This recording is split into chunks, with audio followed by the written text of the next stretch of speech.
Welcome to the Undisputed podcast. I'm your host, Jenny Taft. This podcast is the full show from today's episode of Undisputed from start to finish. They've got a busy slate, so Skip, Shannon, let's get to it. Good morning. Welcome to Undisputed. I'm Jenny Taft with Skip Bayless and Shannon Sharp. How's everyone doing today? Everyone is doing just great. And the more we watch The Last Dance, Skip, the more things come out. The more and more stuff starting to come out, aren't they, Skip Bayless? Yeah. You know what I think, Shannon?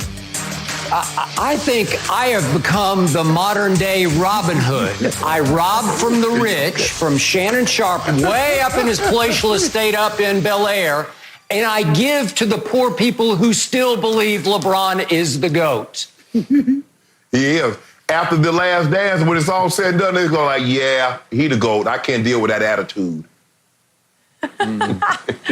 No doubt we will get there today. But you know what, guys? I would actually like to start with the Dallas Cowboys because the Cowboys seem to be pretty happy with the signing of backup quarterback Andy Dalton. Yesterday, Stephen Jones said that having Dalton on the roster helps him sleep better. Stephen used the Eagles' Super Bowl run with backup QB Nick Foles as an example of why Dalton being on the roster gives him peace. So, Shannon, could Andy Dalton do for Dallas what Nick Foles did for Philadelphia? No, I don't believe he can. Andy Dalton is 0-4 in the playoffs with Cincinnati, 1 touchdown, 6 INTs, and never scored more than 13 points. He did miss a playoff start, Skip, with a thumb injury. The thing is that, Skip, you and I both know this. Nick Foles had that one great year. You remember, Skip, he went 27-2, 27 touchdowns, 2 interceptions. Outside of that, he's never strung together another year. Therefore, that's why I think he was either traded or released. Bounced around, went to Kansas City, went to the Rams, went to Kansas City, ended up going back to Philly. So he's never, ever been able to parlay that success, that Super Bowl run success, over a long period of time, other than that one great season that he had in which they went to the playoffs but ended up losing to the Saints. Skip, Nick Foles got hot at the right time. I don't know if people realize how close they came to actually losing. Atlanta had the ball first and goal with 2 minutes to go in the ball game, and they ended up losing that game 15-10. That's how close the story of Nick Foles came to not actually happening. Now, he did against Minnesota and the Patriots, Skip. They might have been the 2 greatest playoff games that we've seen combined back-to-back in a very long time. Now, I don't want to go all the way back to when they started playing football and they didn't have a Super Bowl, they had a championship game. That's a whole different ball game. But in the modern era, we say the Super Bowl era, Skip, those might have been the 2 best games back-to-back that we've seen in the playoffs. So he got hot at the right time. What gives Stephen Jones great peace of mind, Skip, is if this thing lingers on with Dak Prescott, we do have a veteran quarterback that's taken a team to the playoffs, that's been a starter for a number of years. Skip, if this thing were to linger on, you don't want Cooper Rush. You don't want that pressure on Cooper Rush. And another thing that helped Nick Foles, Skip, when you're the backup and you're going into the playoffs, Skip, there's no pressure because more times than not, they expect you to lose. There's no pressure like there is on the starter. There would have been an immense amount of pressure. And you mentioned this. There would have been an immense amount of pressure with the season that Walker to him was having, him going into the playoffs as opposed to him going down and then Nick Foles coming in. Because if you lose with a backup, 85-90% of the people expect you to lose because he is a backup. The greatest thing to give Stephen Jones peace of mind, he gets to rest well at night, knowing if this thing lingers on with Dak and it goes late into training camp or Dak decides to miss a game or 2, we do have a guy that's been a starter in this league. That gives us great peace of mind. Okay, I agree with some of the points you made, but I'm going to go much farther. The first thing I would like to say is I do not like Stephen Jones invoking the name of Nick Foles when it comes to Andy Dalton. For 2 reasons, I think that's a bad comparison. Reason number 1, Andy Dalton can't be Nick Foles because, as you pointed out, there's never been another Nick Foles. Nick Foles did things in the postseason we have never, ever seen done in the history of professional football in America. There's a one and an only Nick Foles. Shannon, what he did is impossibly great. I still don't understand it because nothing he had done in regular seasons, even though he had the good touchdown interception total, but nothing he had done to that moment predicted what was about to happen. Because when your guy, Wakatum Wentz, tore his knee up, remember it was out here in Los Angeles at the Coliseum late in the 2017 season against a Rams team that was one of the top 3 or 4 teams in football at that point. Yep. And what did Nick Foles do? Foles came in and saved the day and the game. And I don't know, you could argue the season. Remember, there was a late 3rd and 8 when the game was teetering. They were still up by 3 with a couple of minutes left. And he hit Aguilar on a 3rd and 8 for a 10 or 12 yard gain. And it iced the game because they were able to kill much of the clock. It was a big time clutch throw that under the circumstance, you couldn't have really counted on the backup to be able to jump into the game and pull off. And from there, you know the rest of the story. He struggled. Everybody struggled during that game against Atlanta, but he made enough plays down the stretch to win the game. And then, as you brought up, I don't know if I've ever seen a better playoff performance, certainly in a championship game, than Nick Foles versus the Minnesota Miracle Vikings. He torched Zimmer's defense, and it was pretty good. It was a top 10 defense. And he had a QBR of 96 in that game, and it was like a Joe Burrow performance against Oklahoma or Clemson where you just said, well, he just didn't miss a throw in that game. And then, unfortunately, I know the rest of the story. He goes to the Super Bowl. He might have missed a couple of throws in the Super Bowl, but he outgunned Tom Brady and won Super Bowl MVP 41-33. He put up 41 points on Belichick's defense. Now, don't get me started on why Malcolm Butler wasn't allowed to play in the game. I don't know, but that's for another moment, another day. All I know is Nick Foles was the MVP of that game. Nick Foles was going to Disney World. Nick Foles then took that performance into the next year when Carson Wentz again got hurt. And down the stretch of 2018, help me out, Shannon, what were they doing in the locker room in Philadelphia? What did Chris Long and some of the veteran players do? They built a shrine to Nick Foles, a shrine to the backup quarterback, Nick Foles. What did I start calling him here on Undisputed? He's the Magic Man. He was the Magic Man. I've never seen such weird intangibles in a quarterback, and he's not a vocal, charismatic leader type.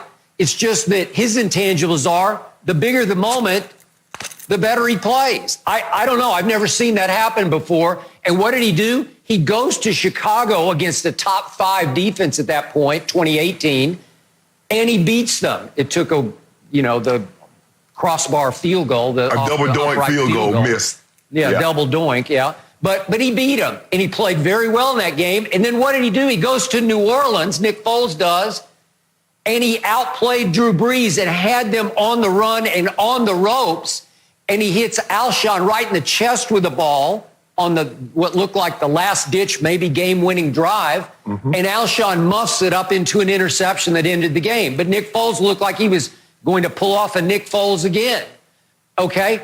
I've never seen anything like that because his regular season never predicted any of that. And to your point, he went to St. Louis and was 4-7 as a starter. And obviously he winds up going to Jacksonville last year before he got hurt. He was 0-4 as a starter. And overall in his career, he's 26-22 as a starting quarterback in the regular season. Okay, so now let me briefly address my new quote-unquote backup quarterback, Andy Dalton. Shannon, I got to tell you, I owe him an apology. I've said a lot of sarcastic things about Andy Dalton, who had become a punchline of NFL quarterbacks because he's been so bad in the postseason. To your point, he got hurt for the one game, but He's played 4 playoff games, and he's been pretty terrible in all 4 of them. And they got beaten pretty badly in all 4 of them. Yet, if you look harder at his regular season, the guy that got stereotyped as a loser, the sort of a lovable loser, if you will, a good guy but a loser, that guy has been extraordinary. The first 5 years in Cincinnati, that guy averaged 10 wins a year, and that guy made 3 Pro Bowls. And that guy, if you average all of his stats up for his 9 years of pro football since he entered the league, his stats are top 10 across the board. Yards, completions, touchdown passes, they all rank in the top 10 of that 9-year stretch. Yeah. Okay, well, that's not a loser. That's not a bum. Right. That's not a punchline. That's really good. So in the end, I'm very happy to have Andy Dalton as my regular season, quote unquote, backup. He might be my regular season starter if Dak decides to hold out. So I'm ecstatic to have him because I'll take the regular season right now over the postseason. Do I think Andy Dalton could win 10 games and get the Cowboys to the postseason? Yeah, I do believe if forced into action, he could do that.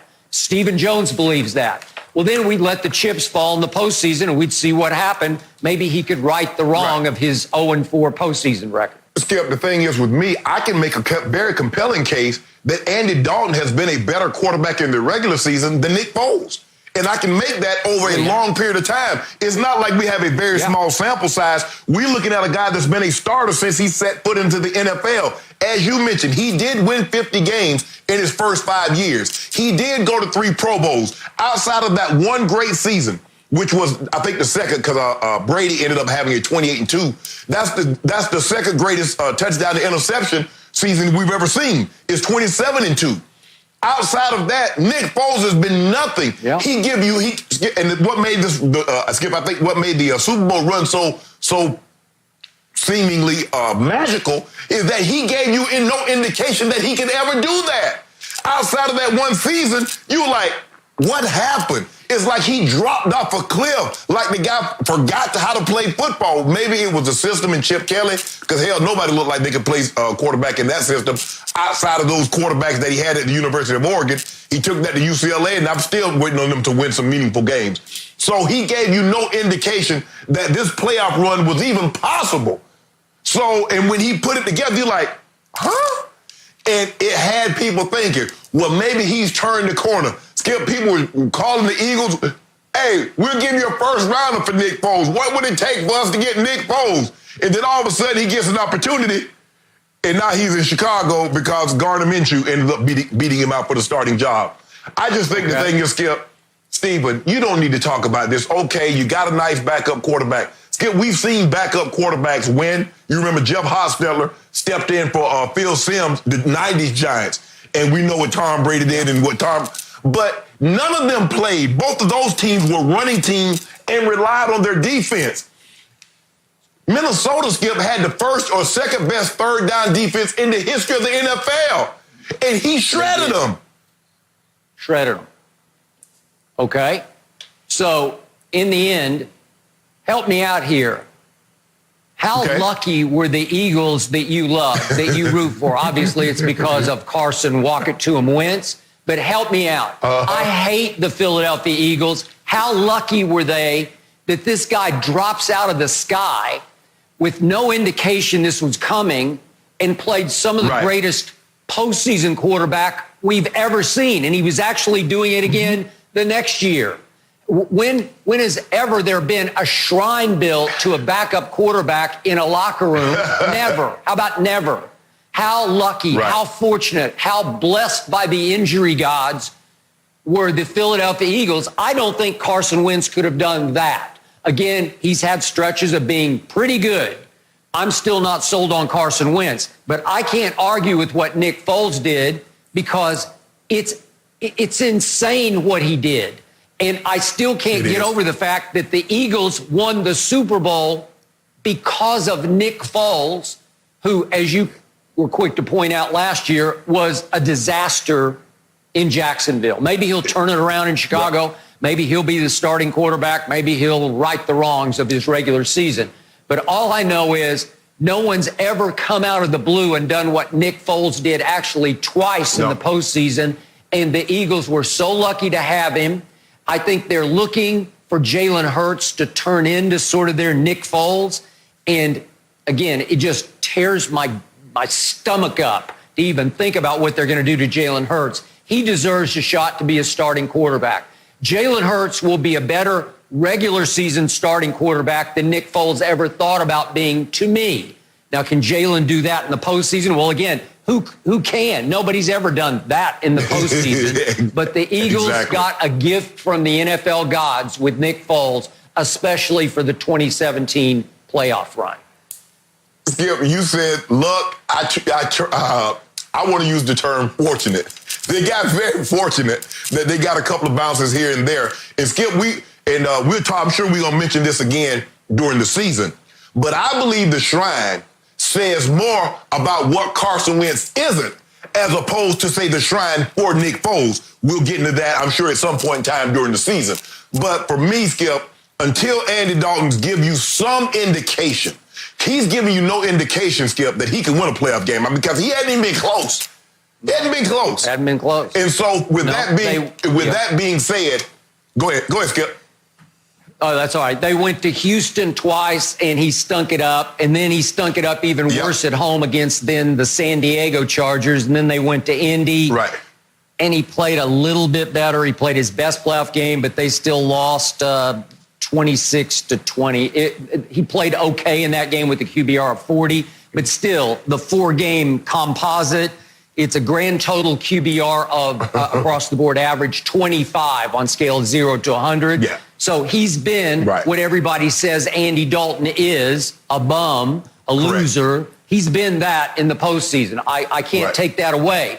But that has completely overshadowed how really good Andy Dalton has been for what was perceived as the Bungles, the bad Cincinnati Bengals. He really was their saving grace. He got them to the playoffs 4 times. Well, it was 5 times with that other 5 times, injury. Right. He missed a game. Yeah, 5 times he got them to the playoffs. Well, that's pretty great, especially in Cincinnati. And I believe he could do that this year in Dallas. And I still believe, and I know everybody's taking shots right now because everybody says he's signed as nothing but the backup. I still believe he was signed as leverage in a stalemate, an impasse of a negotiation between Jerry Jones and Dak Prescott. Jerry needed, so to speak, a trump card. He needed a checkmate move. He needed some huge advantage, an ace up the sleeve, and he now has it in Andy Dalton. And if worse comes to worse, as I have feared might happen, which is Dak is so dug in and they are so far apart that Dak ends up not signing the franchise tag and deciding to sort of go Le'Veon and missing all or part of the season, then now, as Stephen Jones says, he can put his head on the pillow at night because he doesn't just have a backup. He's got the best backup in pro football. He has a proven starting quarterback making a grand total of $3 million. So they had little to no cap room. It looked like it was going to be Cooper Rush or bust, and that wasn't scaring Dak and his agent at all.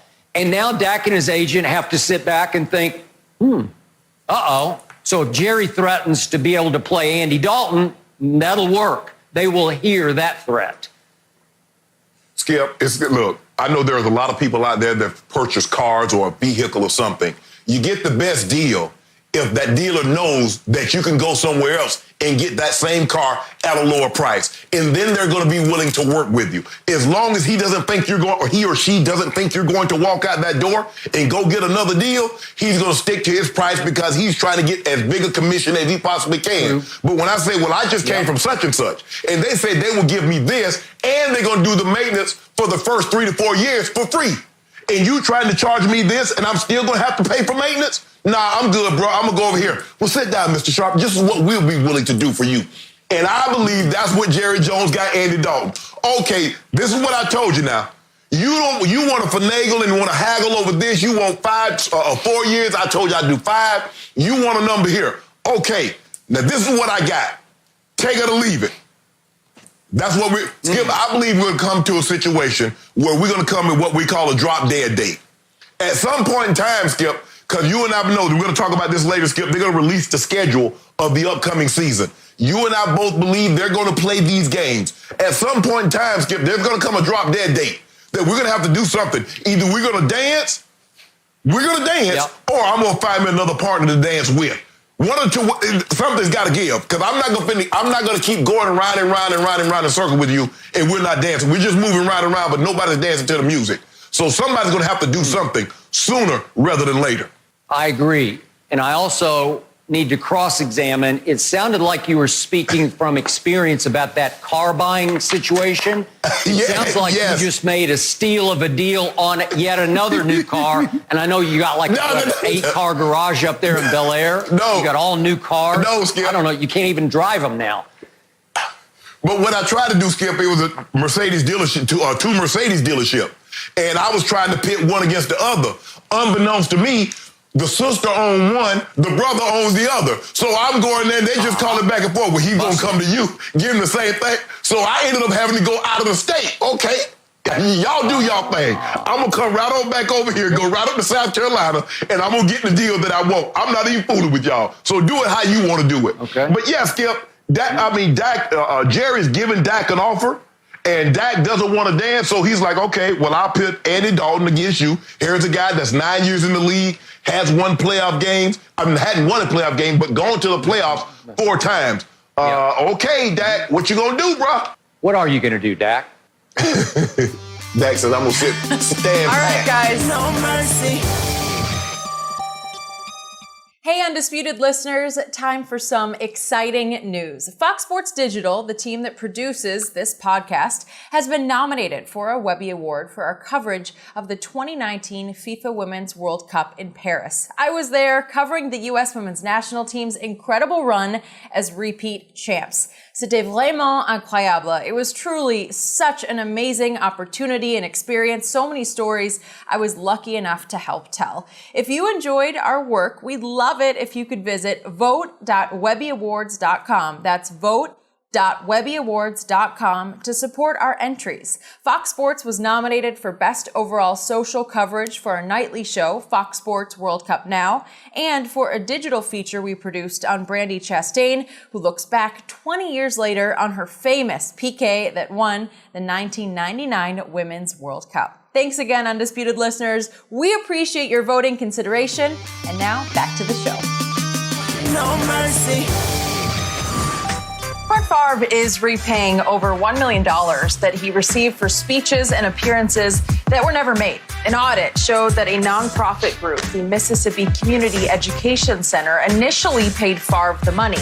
That nonprofit's former leader was indicted in a welfare embezzlement scheme. No records indicated that Favre was aware of the source of the payments. So, Shannon, what is your reaction to hearing this about Favre? This is a very horrible look for Brett Favre. It's a very horrible look for the state of Mississippi because they were misappropriating funds that was intended for disadvantaged and underprivileged families. Skip, I need to know 3 things. What did Brett Favre know? When did he know it? And what did he do about it before the feds knocked on his door? That's what I need to know. And there's something else, Skip. If somebody gives you that sum of money and you're supposed to do a service and they was like, okay, we cool, your antenna don't go up?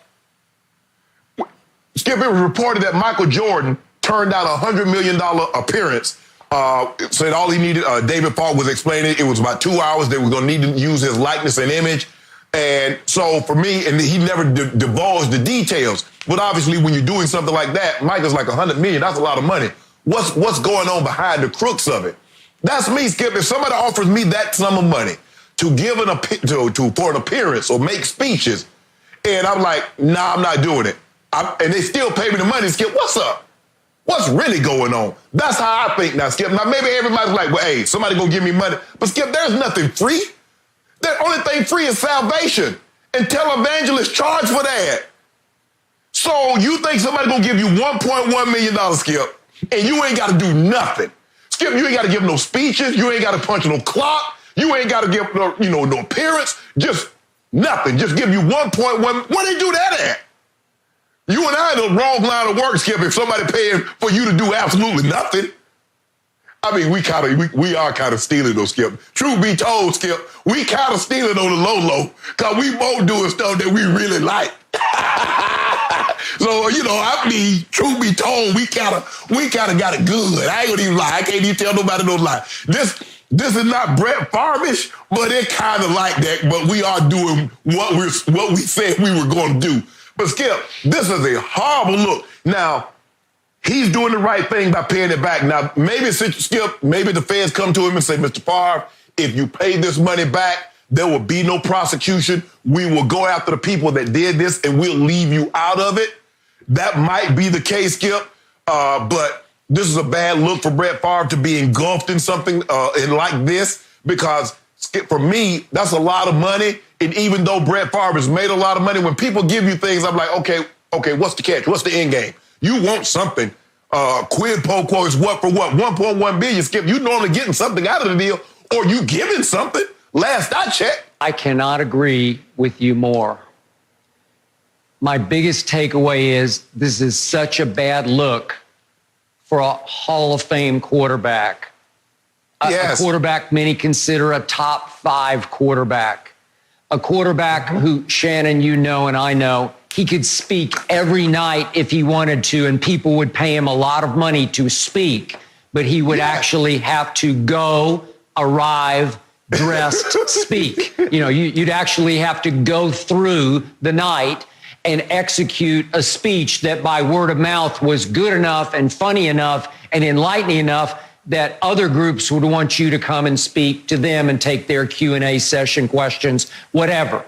In this case, correct, the audit shows that he was down to do 3 speaking engagements, 1 radio appearance, and 1 keynote speech, like a keynote address. I'm going to assume that was to a college.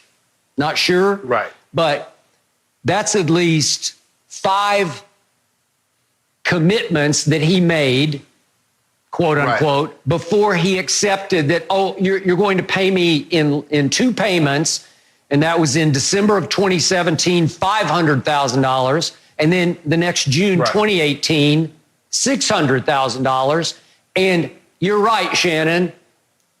Anybody would sit back after a while and say, wait a second, I just made $1.1 million and nobody's holding my feet to the fire on any of this. I'm not even scheduled to do any speaking, and there's no radio appearance, and I don't know anything about any keynote address. I just got free money. Well, nothing's free, as you know.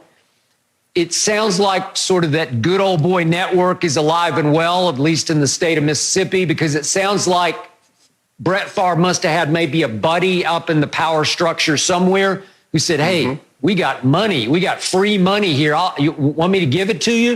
And it's buddy to buddy. Yeah, I can shoot you a little 1.1 million. What? Well, anybody, certainly of Brett's stature, would say, wait a second, to do what? Now, he did say that he did numerous ads for Family First.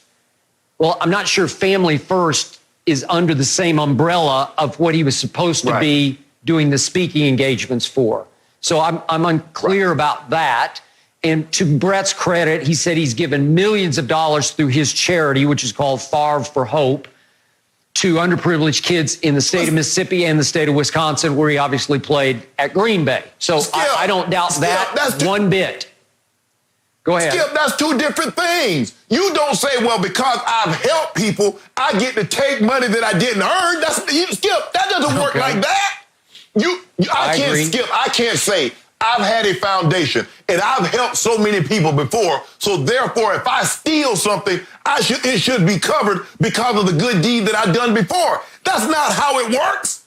And probably this is a nonprofit. Skip, this has to be set up as a nonprofit because they're getting government assistance. So anytime government assistance, that's a nonprofit. And you sit there and you take the money, you don't think like, man, this ain't right. No, come on, Brett. This is a horrible look for him. And it's just not the state of Mississippi. This is going on all over the U.S. This is kind of what's happening. And somebody got Skip. For you to get in this deep, almost $100 million. This ain't just happened 2 years. This has been going over an extended a period of time. And somebody got the short end of the stick, and they blew the whistle. Because to steal that kind of money, you're stealing it over a period of time as not to set off red flags. Right. And remember, 6 people they're facing criminal charges here. Yeah. All 6 have pleaded not guilty, just for the record. But again, you're basically embezzling funds, which were then given to Brett Favre from temporary assistance for needy families. I don't know if you can get much worse than the look, okay? And then the state auditor, was quoted as saying, I want to applaud Mr. Favre for his good faith effort to make this right and make the taxpayers and the needy families whole. Well, duh. I mean, what else could Brett do? Is he going to fight it? Is he going to say, no, you gave me the money, I'm going to keep it? When, as you said, the feds knock on his door?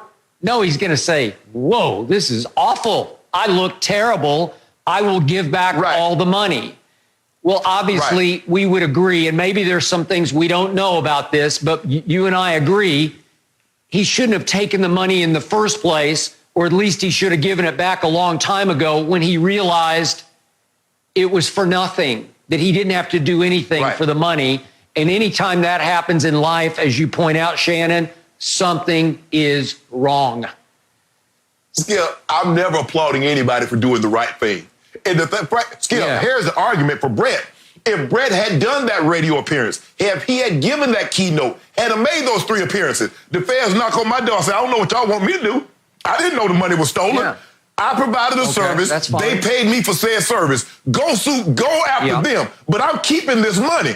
Skip, you didn't do anything. So what were you supposed to do? And they know you didn't do anything. Like I said, Skip, I watch all these TV shows because there's really nothing on now.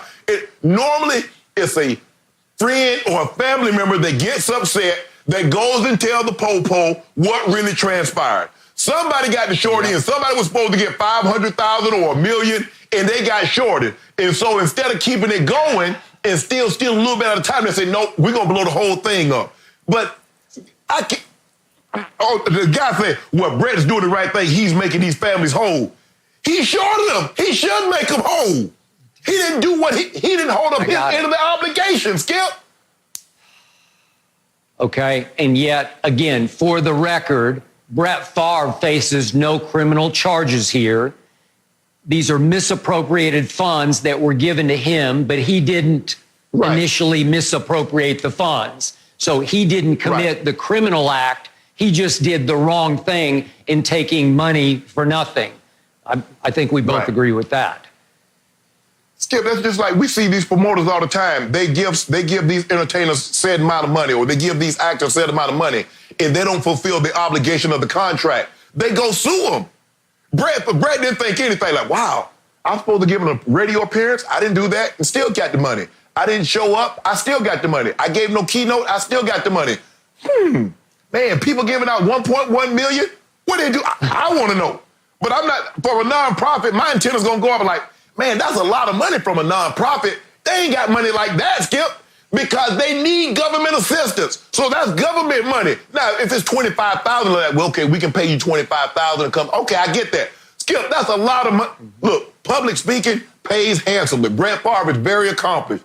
But Skip, when you start making $200,000 and $300,000 and $400,000, you're getting on up there with former President Clinton, President Obama. Yep. They make that kind of money for speeches, not quarterbacks, former quarterbacks. And Shannon, I'm just guessing here, but I'm going to assume that all Brett had to do was to befriend somebody up, some state official, Joe, Fred, somebody, and tell him a few stories, take his calls and tell him some Green Bay football stories. You know how that works. Mm-hmm. And maybe that was enough that Joe or Fred or Bob or whoever the guy was says, let me slip you a little something here, like $1.1 million. Yeah, it's always been like that. It's not what you know, it's who you know. You know the right people, and you can go a long, long way.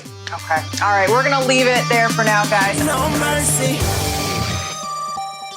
In Jake Lazer's latest mailbag, he was asked if Jared Stidham would be the QB of the future in New England. Lazer said he believes so, and all indications are that the Patriots want Stidham to be the guy moving forward. So, Shannon, how many games can New England win with Stidham as the starting QB?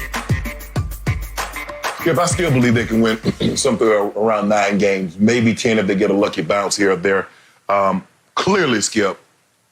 So, in other words, Coach Belichick really made no attempt until the very last end, and I'm not so sure he made that attempt. I believe Mr. Kraft made an attempt. So Coach Belichick really made no attempt to re-sign Tom Brady. He's like, you know what's going to happen? They're going to release Brian Hoyer in Cleveland. He's going to come back, and he's going to start for a year, and that'll give Stidham another year to get ready to move forward. Come on. This was Coach Belichick's plan all along. That Jared Stidham, he felt Jared Stidham was ready to take the reins, and he wanted to move in that direction, Skip. You look at, and me saying that they can win 9 games, Skip, is my confidence in Coach Belichick and the defense, not so much Jared Stidham, because we haven't seen enough to be able to formulate a real good idea of just how good he can be or how good he couldn't be. Skip, if you look at their defense, they were number 1 in scoring defense, total defense, and interceptions. They got younger. They got more athletic. They held an opponent to 17 points or fewer 12 times. They were undefeated in those games. And I believe that's the way they want to play. Because Coach Belichick was like, hell, it wasn't like Tom won us some games. He might have didn't lose us any. So if we play that kind of brand of defense again, and Stidham doesn't lose us any game, Coach Belichick feels that he can have a very similar record to what he had last year. Now, that remains to be seen. We're going to see. Coach Belichick seems to be willing to find out. He wanted to move in that direction. But I'm not surprised that Jared Stidham is going to start all this with Jared Stidham and they're going to bring somebody else in. I believe they're going to give Jared Stidham every opportunity to succeed or fail. That was always going to be the plan. And if he doesn't get it done, Coach Belichick will have no problem moving on. Shannon Sharp. The harder I look at what's left in New England, especially if Jared Stidham is going to try to replace Tom Brady, the GOAT, the harder I look, the more I see 6-10. And I'd be pretty impressed with 6-10. Shannon, number 1, they play the hardest schedule off last year's records. New England has the number 1 degree of difficulty, strength of schedule that they have to play. And just to remind everybody, they're non-division games. And tonight, obviously, 8 o'clock Eastern time, we get to see what the schedules, how they lay out, how they are actually chronologically in order. When they play, yes. Yes, but New England at home must play, besides their division games, Baltimore and San Francisco, and then Arizona, which I think is going to be a wild card team this year, and Denver and the Raiders. Then away, they have to go to Kansas City, they have to go to Seattle, they have to go to Houston, hard, and they have to go to both LAs, both to the Chargers and the Rams, so 2 more big cross-country flight trips. And to me, if they could win 6 games with a first-year starter, I would be impressed because, help me out, what has Bill Belichick done to make his team much, if any, better through the offseason? He did next to nothing in free agency. I was very disappointed in him through the 3 draft days, the night and 2 days, because Mel Kiper ended up giving him a C+, and I kept waiting for him to sort of manipulate and dominate the draft, and he just didn't. Not one pick that he made did I say, wow, that was interesting. Way to go, Bill. And in the end, they still have Stephon Gilmore, maybe the best shutdown corner in the game. And they did re-sign Devin McCourty, who's one of the top safeties. But if you look at the mass exodus of free agents on defense, if you look at the front 7, it's got holes all over the place. Look at the front 3, holes across the board.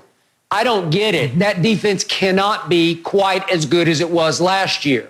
And then, Shannon, help me on offense. Who's your best offensive player? Is it Julian Edelman, broken down, beat up, off surgery at age 33? Joe Tunney. Is it N'Keal Harry? Who's that?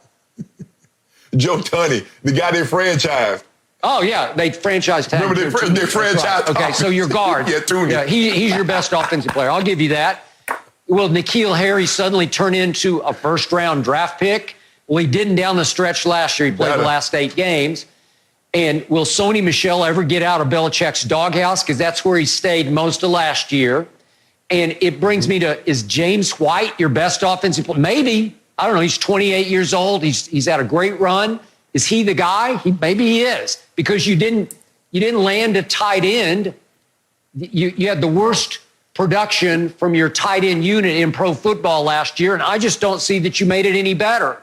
So I feel a little sorry for Jared Stidham, Shannon, because, again, I told you this before. I watched him a lot in college. At Baylor, he was one of the top recruits in the nation, out of Stephenville, Texas, for Art Briles. Yeah.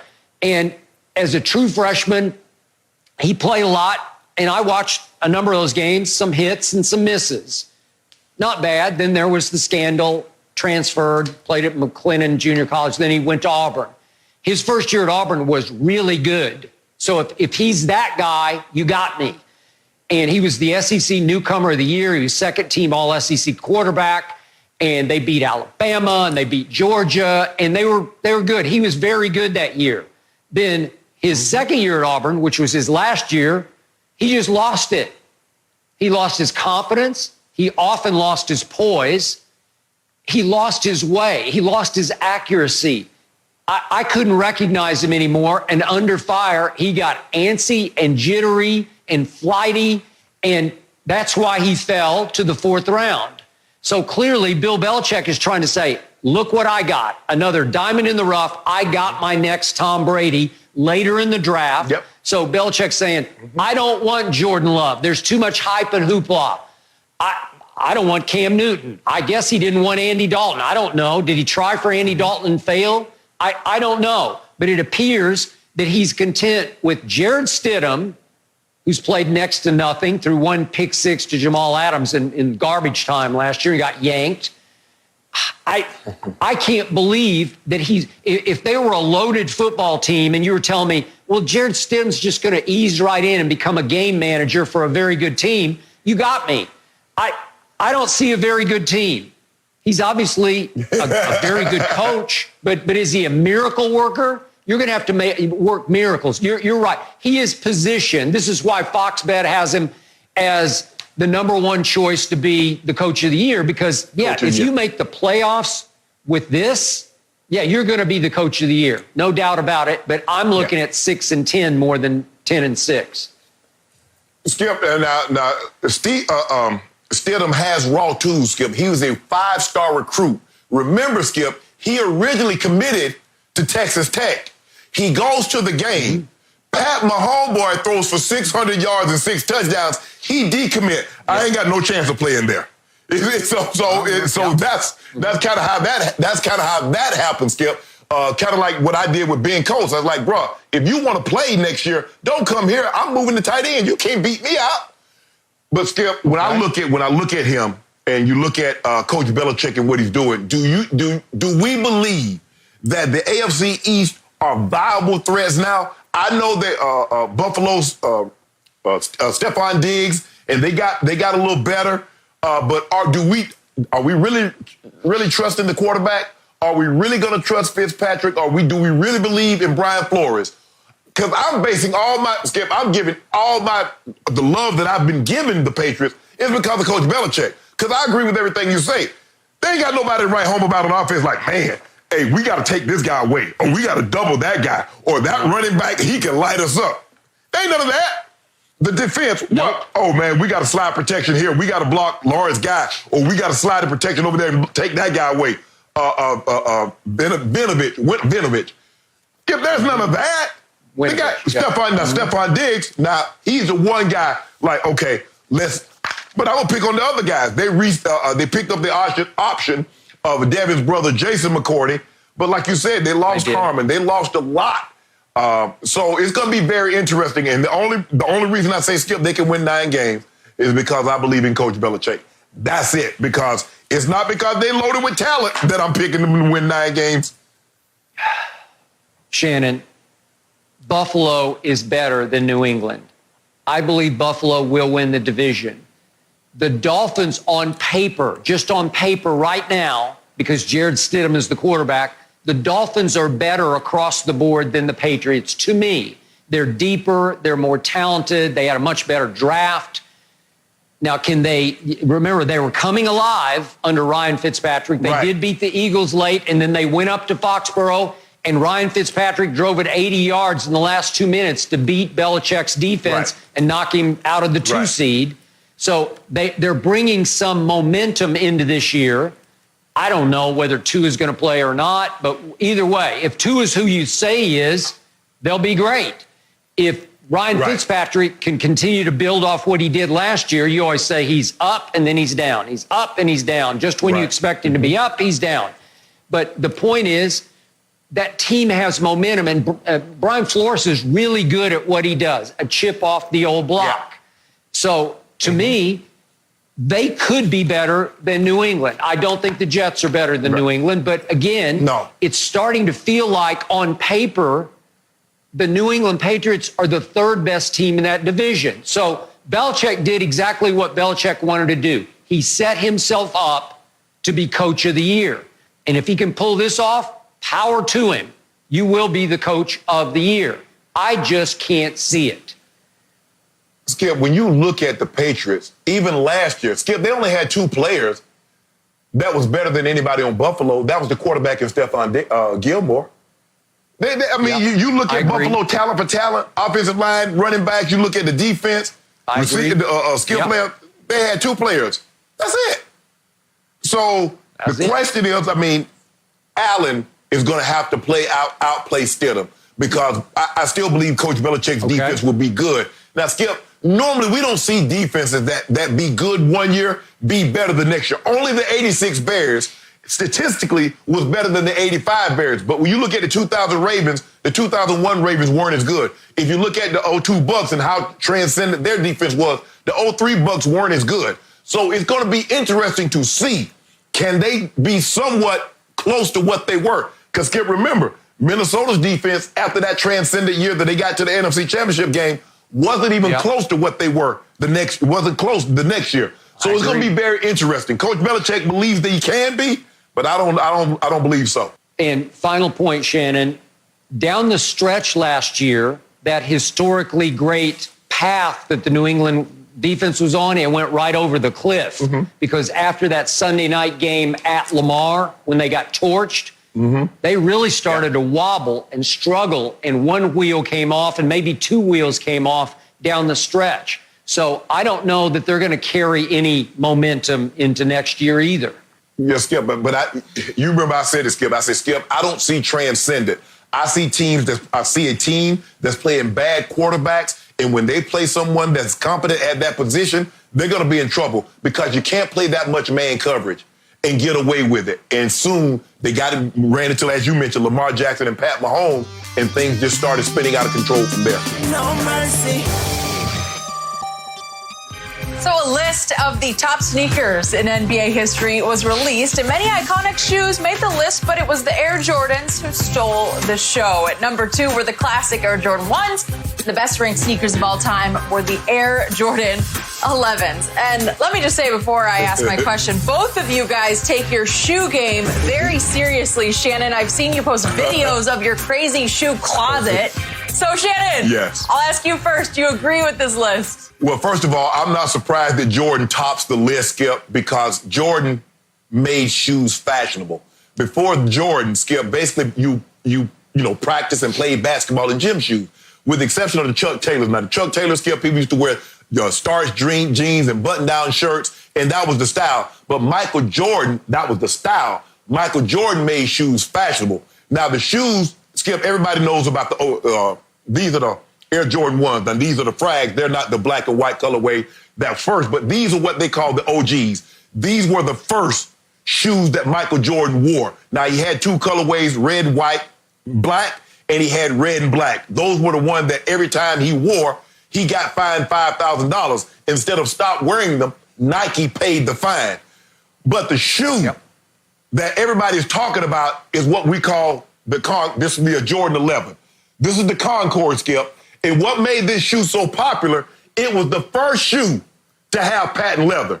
Prior to that, you only saw patent leather on shoes. You were going to the prom or you were going to East, say your Easter speech. That was the only time, not on a gym shoe, Skip.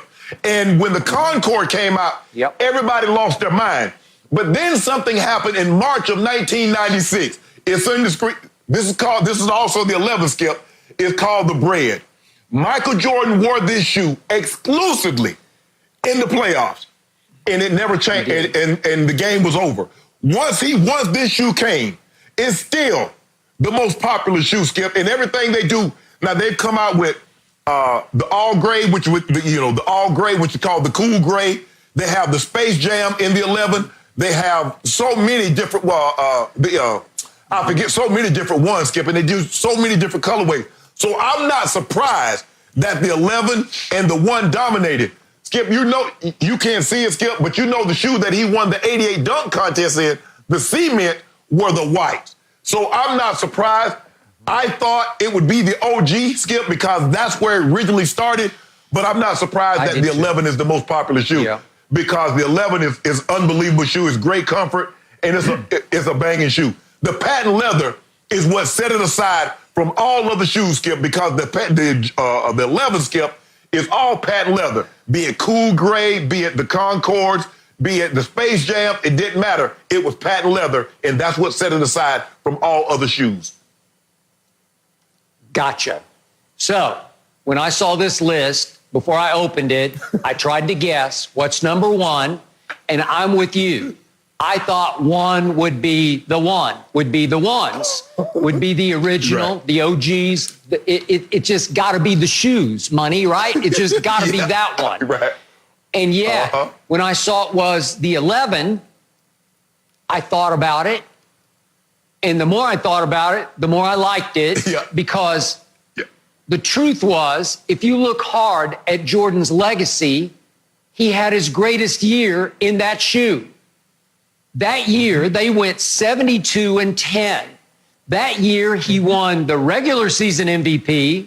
He won the All-Star Game MVP in San Antonio.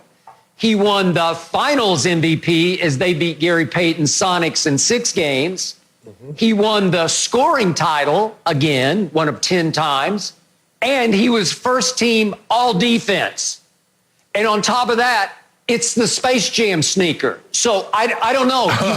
Just on, on pure legacy, you just say the impact of what happened in that shoe. Whew. Yeah, okay, I'm good with that being number 1.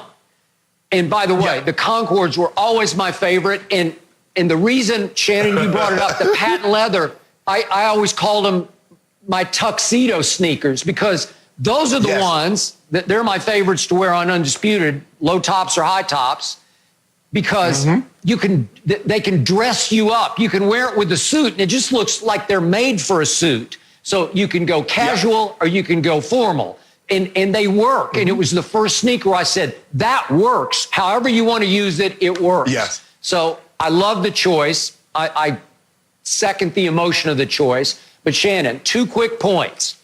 Also, before I open up the list, I hoped 2 classic sneakers at least made it into the top 10, and boom, boom, they did. First, at number 9 was the old Adidas Superstar from the 80s. And Shannon, again, for me in the 80s, I just lived in the Superstar. That's all I ever wore to play in or to walk around in, or it was it. And remember, Run DMC ran to the bank in those shell Superstars. They had the shell toe Adidas. And remember, I got it. And remember, what was Michael Jordan's choice when he came to the NBA in '84? He wanted to be Adidas, right? That's what we learned in the documentary. And his mom said, no, you need to take a trip to Oregon, to the Nike headquarters, and at least listen to what those people have to say. And then when his father heard what those people had to say, his father said, you need to do this. And Michael said, okay. And it was simply the greatest decision he ever made in his life, right? I mean, you can't do any better than that. You used it. Go ahead. And this is why, Skip, this is why nobody will ever can top him with the sneaker game. Because he was the first to do it, and he's kind of cornered the market. If you take all the guys, think about it, Skip. Normally when guys have shoe deals, once they're retired, they discontinue making the shoe. Michael Jordan's shoe is more popular now than when he played. And he hadn't played in 15 years. So when you look at it, Skip, and I remember all the shoes from the threes. I like the cement, Skip. As a matter of fact, these Concords and these Breads, Skip, these are the original shoes. So 1996 and 1995, these are the original shoes. Yeah. So, and when, like you said, when they came out with patent leather, I'm like, who thought of, at first, Skip, I'm thinking, who the hell thought about putting patent leather on a gym shoe? Nobody. And then when you saw it, and when I actually went to the store and saw it, I said, oh my goodness. I said, and then they just started. So they went from the Concord to the Breads, and they went to the Cool Grays, and they went to the Space Jam with two different bottles of the Imperial. I said, oh man, Skip, nobody's gonna be able to touch it. Kobe has a great shoe. Okay. I love Kobe shoes. As a matter of fact, Skip, my last year in Denver, I went to a game to see Kobe play. The shoes Kobe played in, I went in the dressing room, talked to him. I said, bro, let me get those. Skip, he took them off his feet, he autographed them for me, and he gave them to me, the Huaraches. Now, people don't remember, Skip, originally out of high school, he signed with Adidas. I think it was like his 6th or 7th year in the league before he came aboard Nike, which was a great decision.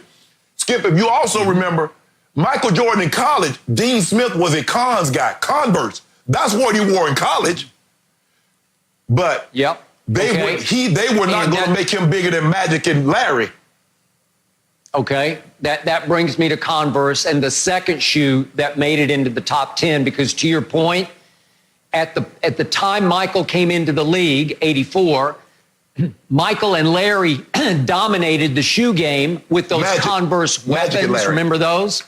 Yes. I mean, Magic and Larry dominated with those weapons, the Converse weapons. Everybody was wearing those at that point.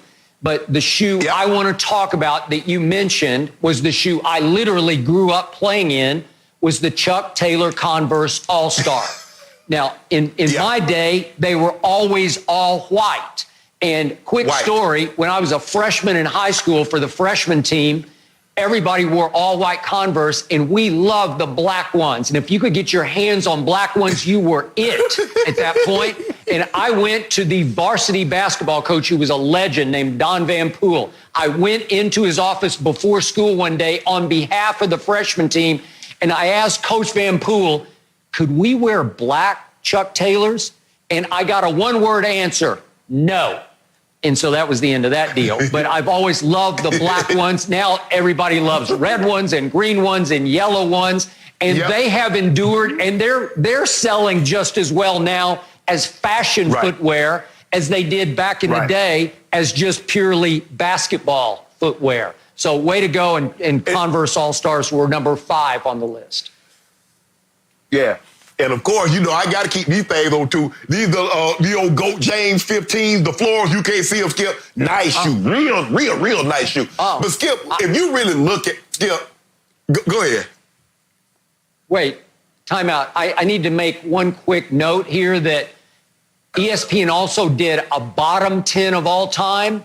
And I was a little surprised. Guess what was number 8 on that list in the bottom 10? The LeBron 13s. What? So one of LeBron's shoes made the bottom 10? That's shameful. What was it, the Soldier? I don't know which one it was. I don't follow LeBron's shoes.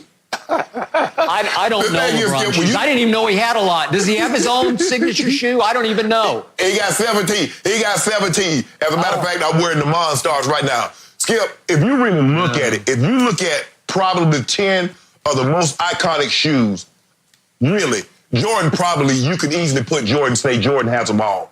Because if you look at the threes, which are the cements, he won the dunk contest, Skip, in the white cements. Okay. The fours are very good. People don't really like the fours, Skip, because they crease so much. They're easily creased. Yeah. I like the fives. People like the infrared, which are the sixes, the sevens. I don't really like the eights, but the 11s. But I mean, when you look at what he's got, Skip, I mean, it's unbelievable. It's unbelievable.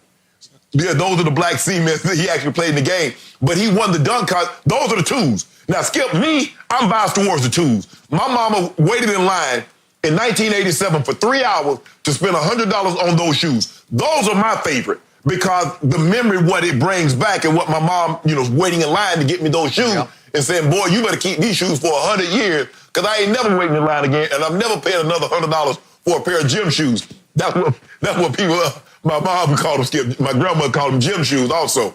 But, man, it's Skip, he changed the game, Skip. That's why nobody's ever going to catch him, Skip. Because you can't talk Michael Jordan without talking shoes. Yeah, so you are willing to admit, live national TV, that Michael Jordan is at least the sneaker GOAT? Yeah. But we on Mount Rushmore. I think we on Mount Rushmore. It's Jordan, it's Kobe, it's Ron, and it's the Dr. J All-Stars. I'm gonna go old school. I ain't gonna pick the weapons with Bird and Magic. No, sorry. I'm not going to forget this day. It's been said by Shannon, MJ is the sneaker GOAT. Just so you know, it's been said. I'm not going to forget. Skip and I are going to remember that one. You guys know your shoes. You put me to shame there. That was really interesting. No mercy. Jay Glazer may have been poking fun at Ben Roethlisberger in his latest mailbag. When asked about Big Ben's off-season fitness program, Glazer said, quote, "First of all, let's not put the words fitness and Ben Roethlisberger together. His idea of a great off-season workout program is doing one yoga session, playing golf, and drinking some beer." So, Shannon, how concerned should the Steelers be about this? Skip, they shouldn't be concerned. Big Ben is 38. Big Ben has never been known for had an aesthetically pleasing body, so to speak of, Skip. When you look at quarterbacks, with the exception of Cam Newton, how many times you ever seen it's like, man, I want to be built like the quarterback. It's normally wide receivers, running back, and the defensive side of the football other than defensive linemen, unless you're Aaron Donald or Myles Garrett. But for the most part, Skip, quarterbacks have narrow shoulders. Skip, they don't need a whole lot of muscle. They don't need to be ripped up, shredded up, and tore up to go out there and throw. Can he get the ball from point A to point B? Can he hit the ball? Can he throw the ball to the guy in stride? Can he do that? That's all they care about in Pittsburgh, Skip. Big Ben is 38. What, you expect him to come in at 225 when he's played the lion's share of his career at 245, 250? Skip, that's not going to happen. That's who he is. Tom Brady, you see other guys have taken their workouts and their diet, their nutrition very serious. But I never looked at Ben as like, man, Ben really working out hard in the offseason. He's eating properly. Nobody ever go say that. The question is, Skip, can he throw the ball? Can he win games? That's all they care about in Pittsburgh, and that's all they should care about. So you just mentioned the diametrically opposed Tom Brady. I do believe that a huge part of his longevity, as he wants to play at 43, 44, maybe up to 48, is his off-season conditioning. Heck, his in-season conditioning. You work out hard, I work out hard, Tom Brady works out hard. Again, he's found new ways to work out that he says don't threaten his body. He doesn't lift heavy weight anymore. It's more pliability, it's more stretching, it's more lightweight, it's more resistance bands. But he's still working hard to stay young in his body. And I think it's crucial to his longevity that he has done that. I think his teammates feed off that. I think that rubs off on the locker room that he's early to the weight room or to the workout room and late to leave. So he is one way to do it. And then there's this way to do it. And Shannon, I know you played with guys who just were blessed. They're just blessed. They just were born with the right genetics. It's what I call country strong. And it can be black guys, white guys. They just got born strong. And they don't have to lift a weight. Big Ben is aptly named Big Ben. He is a huge human being. He is hard to pull down. It's just hard to get him on the ground. Plus, he's got nice athletic ability because he's got really good hand-eye coordination, which is why he's a good golfer. And so he can throw with velocity or touch. And he likes to compete. He enjoys competing at ping pong or pool or whatever you want to, or golf. And so he loves to get out and compete, but he just has that natural knack, that gift of he can find the open receiver and throw him a very catchable pass. Well, he just blessed, man. That's just lucky. You got the right constitution, the right genetics, the right skill set that you can get away without working out. And again, was Jay poking a little fun? He probably was, but there's some truth in there too. We all know Ben's never been a workout warrior. So again, at age 38, after he took the season off because he finally got hurt, he'd been averaging 14 games a year. So he's not been a beat up, banged up quarterback before. He's been fairly durable.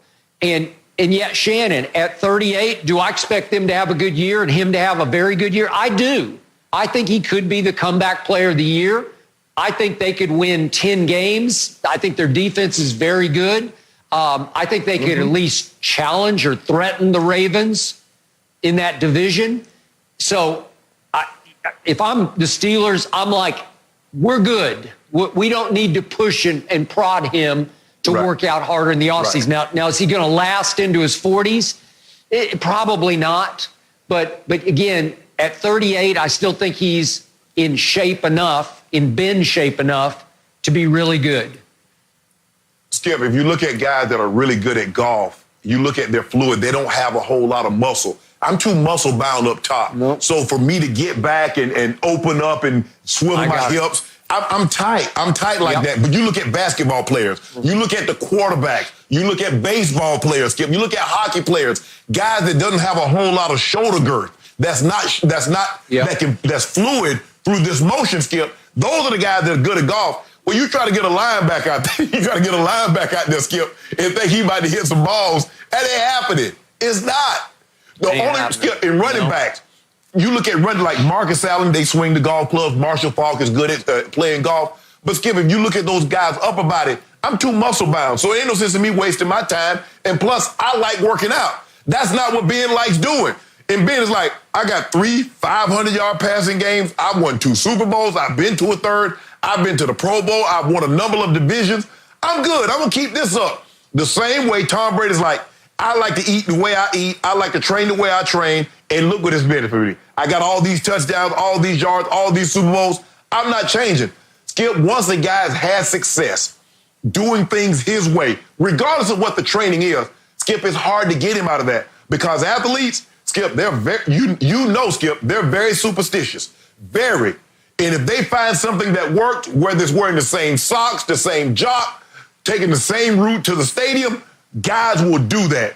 Ben has had success doing it this way, being 245, 250, who knows, hell, maybe even 260. Because like you said, Skip, you don't get the name Big Ben from being 185 pounds. I mean, sometimes we see guys, Skip, they huge, and they call him tiny. Like, why the hell you call that man tiny? That man's 6'5", 300 pounds. You talking about tiny. Ain't nothing tiny about him. But Big Ben was named Big Ben for a reason. And so, like I said, Skip, and I don't think the injury had anything to do with conditioning. Now, if he tore a muscle, I was like, well, Ben, you need to shed some. But Skip, that's a freak injury. An elbow ligament, that ain't got nothing to do with physical fitness. I know. No, I got it. To your golf point, that was a really insightful point because once upon a time, before I started lifting weights, I was pretty long with my driver for my size. And Shannon, as soon as I started hitting the weights, I got tighter and tighter because I liked the way I looked, so my vanity overtook me, and it hurt my driver. I lost yardage with my driver as I gained muscle in my upper body. They don't go together. I think Tiger Woods struggled with his early weightlifting because it wasn't great for him. It's about flexibility and that pliability that Brady talks about. Right. And I will bet you that Big Ben, not working out, not lifting weights, I bet he hits it a country mile with his driver on the golf course because he's the kind of guy who can. flexible and big. Yeah. Skip, the thing is, like, my brother, he didn't play golf until he retired from the league. And, he's like, hey, bro, I need you to help me get in shape. I want to, shed a few pounds. And I had him lifting. And he's like, nah, bro, I can't lift it. I can't lift like that anymore. I said, why not? He said, it messes up my swing. He says, I can't drive the ball. He says, I'm not fluid with my iron. Yeah. He said, bro, I'll do these lower body exercises. I'll walk, but I'm not lifting. I'm not touching the weight upper body. And, he can hit the ball a mile. He goes up to Tahoe, and he plays fairly well, finishes top 10 a couple of times, Skip. But he does. Like I said, you have to be fluid through this, Skip. And I got too much muscle. I hate it. It is what it is.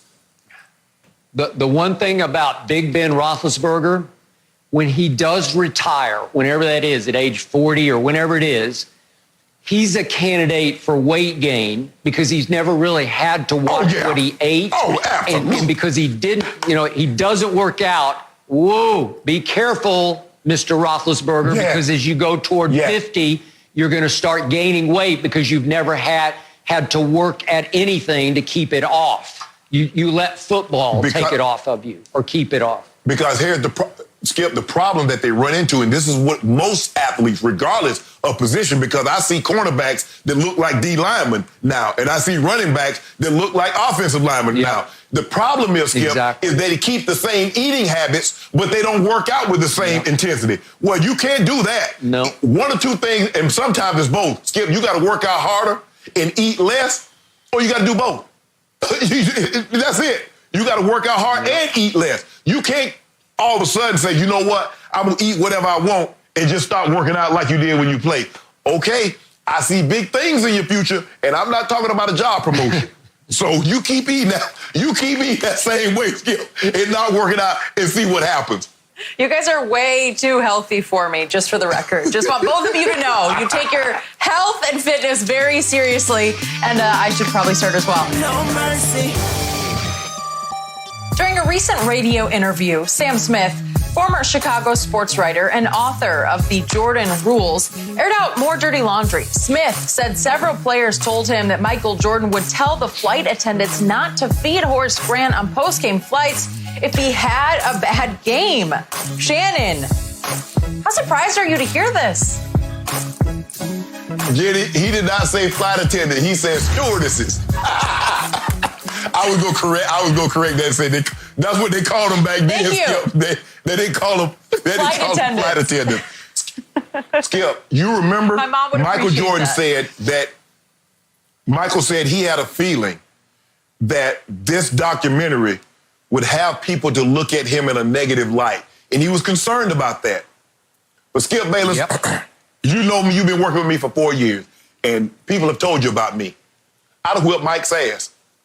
Mike would have had to whip me, or I'm going to whip him. Because for you to tell someone not to feed me because you don't think I had a good game, Skip Bayless, we going to fight every day until I beat Mike. Because this is not about, Skip, this is not about a basketball game. And sometimes, Skip, you got to be willing to take an ass cutting to prove a point. Now, Mike might whip me, but I'm going to make it so difficult he never want to fight me again. That would have never, ever happened. You ask anybody that played with me in my 14 years to go back to Savannah State, the one thing I would not tolerate is disrespect. Skip, you don't have to respect me, but I'll be damned if I let you disrespect me. And you gonna whip my ass or I'm gonna whip yours, but I'm gonna get it. Man, Skip, man, where they do this at? You think because you Michael Jordan that you can say, oh, don't feed? Skip, I'm not a child. I'm not a... Skip, people do that when they neglect animals. The animal does something, he potties in the house, you don't feed him. Or he does something, you don't feed him. And you think you can have that kind of pull because you Michael Jordan. You the best player in the NBA. You selling shoes, you can do that? Skip Bayless, I guarantee you this would have had a very different ending. Because that would have got out. I would have, from the front of the plane to the back of the plane, I said, today, I'm going to put a stop to this. Either you going to beat me or I'm going to beat you. But this going to stop today, Skip Bayless. This is unacceptable. I don't care if he's scoring 50 points a game. I don't care if he the greatest 15 times over. Skip Bayless, I will not stand for disrespect, especially by somebody that we're supposed to be in this thing together with. Absolutely not. Shannon Sharp, you are trying to project yourself onto Horace Grant. Horace Grant is not in the Basketball Hall of Fame. You are in the pro football, the NFL's Hall of Fame, Canton, Ohio. So you can't put yourself in his shoes because you wouldn't have been in his shoes. They didn't have a Shannon Sharp on their team. They had Charles Oakley, who might have qualified for Shannon Sharp, cut out of the same mold. Oh, yeah. Oak was that. He wasn't. Oh, yeah, definitely. Yeah, Oak, he wasn't as talented at what he did as you were at what you did. But in size, stature, toughness, physicality, yes, you would be equal. But the point was, Oak was only on that team for so long, and to Jerry Krause's, to his credit, he got rid of him. And I don't think Michael wanted Oak to go to the Knicks, but he let him go. So the point was that Michael Jordan was the unquestioned leader of this team. And he led by example and he led by deed. So again, you're right. I think today's Jordan at 57 had real reservations about, am I going to come across as a horrible person? Well, this story wasn't in the documentary. I don't think, maybe it will be, but Sam Smith just told this to, I believe, a San Francisco radio station. So Sam Smith did write the book called The Jordan Rules. And by the way, who has in the documentary Michael Jordan condemned as the quote-unquote Judas in the locker room who betrayed him to Sam Smith, who was the number one locker room source? It was Horace Grant. So I think Horace probably had the same feelings that you had, but there's no way he's going to want to challenge Michael Jordan to a fight because I don't think he could have beaten him in a fight. This is just me. I don't think Shannon Sharp could have beaten Michael Jordan in a fight, though I think it would have been a hellacious good fight. That's just me. But in the end, this is how Michael Jordan led. If he didn't like what Steve Kerr was doing in practice and he warned him and Steve Kerr did it again and hard fouled him or Will Perdue set a hard pick again after he was warned, they got busted in the face. Well, he motivated by fear. So I think it's vintage Jordan, and I don't have any problem with it whatsoever, that if Horace didn't live up to the standards that Michael had set for him as a performer, as a basketball player, then Michael was liable on the team flight home to tell the flight attendant no food for him. And again, it's not like he locked him in a closet for 2 days and didn't let him eat. He just didn't get a post-game flight home meal. I'm sure he ate when he got home and he's fine. But, okay. No, guess what I would have ate? I would have ate his plate. I'd have took his plate. I was like, you ain't got to serve me. I'm going to take his food. Let me tell you how I do things, Skip Bayless. I was growing up and I was always, I wasn't the biggest person, but I didn't bother anybody and I didn't want anybody to bother me. But one thing I wouldn't tolerate, the one thing that I still hate to this day, I hate mofos that prey on the weak. You think because you bigger, you badder, you're more well-known, you can say, do whatever you want to somebody. I don't get down like that. I never have, I never would. Skip, I remember my sophomore year in college. Skip, you know what they call rush fraternities, guys are trying to cross over. They would send the guys come down to our dorm to ask for money. Skip, money was tight back then. But you using them guys so you can go get McDonald's and get donuts and all that stuff. I got two of my teammates. It was me, Mike Wallace and Steve Gerald. I said, bro, put your shoes on. Come go with me. I don't need you to say anything. And I went down there. I said, I tell you what, if y'all send them down there one more time and they knock on my door or anybody on the second floor door, y'all gonna have to whip me or I'm gonna whip y'all. And I'm gonna tell you one thing. Mayor Porter didn't send me down here to take no ass cuttings. I said, don't send them down to the dorm again. From that point on, not only from 88 and 89 did not anybody come on that second floor. Don't play with me, Skip. Because like I said, you gonna have to beat me or I'm gonna have to beat you. It's as simple as that. Shannon, no. You're accusing Michael Jordan of being a bully, and I'm telling you, that's what he was just being a leader. He was not. He was being the leader of the best basketball team in the world. He had a rage to win championships, period, end of story. He didn't care about Horace Grant. He just needed him to help Michael a little bit to win another championship. And he did help a little bit, sometimes a lot, but mostly just a little. And yet he also ratted on him behind the scenes because he didn't like being picked on. So instead of fighting him man to man, jaw to jaw, fist to fist, he went to Sam Smith and told him stories, behind the scenes stories that Sam was able to use. No, that's what Sam's job was, to be an investigative reporter. Yes. And he used said stories in the Jordan rules. But the point was, Michael wasn't trying to pick on Horace. He just needed him to play better. And I promise you, it worked. Horace Grant lived in fear of Michael's wrath. He, just like a coach that you played for that you feared, where like Dan Reeves, you lived in fear that he was going to give you an ass cutting if you didn't play. Right. He was going to maybe embarrass you in public if you didn't live up to what you were as a football player. So Horace Grant lived in fear of the leader of the team. And that's why I've always said Phil Jackson was very lucky, because the real leader of those dynastic Bulls teams was Michael Jordan, not Phil Jackson. The man they looked to in the end was Jordan, not Phil. Jordan made all the biggest calls. Jordan was the one who set the tone and drove that team and motivated it. And he didn't have to say anything. It was by deed. It was by example. It was, hey, if you don't play, you don't eat on the team plane home. He was the last word on that team and on that flight home. And I loved it because it produced 6 championships that should have been 8 or 9 or 10, given the last dance. And every time he played in the finals, he backed it up with an MVP. So it's not being a bully, it's just being a leader. Skip, I believe you can lead. Look, John Elway was our leader, but I would not tolerate disrespect.